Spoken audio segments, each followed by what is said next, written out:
Hello friend, এএমসিসিতে সকলকে স্বাগত।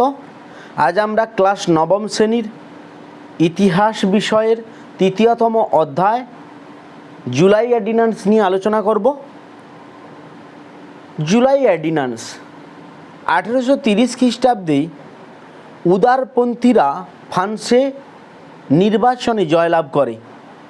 জয়লাভ করার পর তারা মন্ত্রী পলিগনানকে পদত্যাগের দাবি জানায়। এইরূপ পরিস্থিতিতে রাজা দশম চার্লস কী করেন, 1830 খ্রিস্টাব্দের 25শে জুলাই সংবিধানের 14 নং ধারা অনুযায়ী 4টি দমন পীড়নমূলক আইন জারি করেন। কোন রাজা? রাজা দশম চার্লস। 14 নং ধারা অনুযায়ী 4টি দমন পীড়নমূলক আইন জারি করেন, যে আইনটি অর্ডিন্যান্স অফ সেন্ট ক্লড নামে পরিচিত।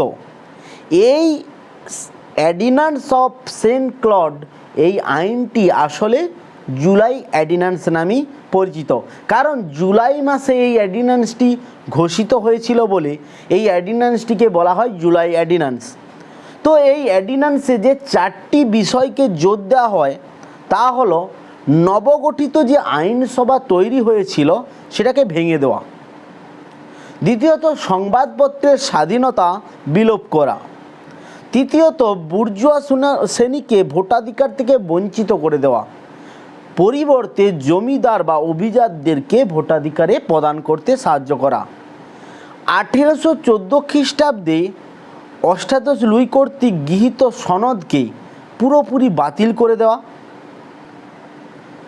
দেখতে পাওয়া যায় এই অর্ডিন্যান্স জারি হওয়ার পর ফ্রান্সের সর্বত্র প্রতিবাদ শুরু হয়।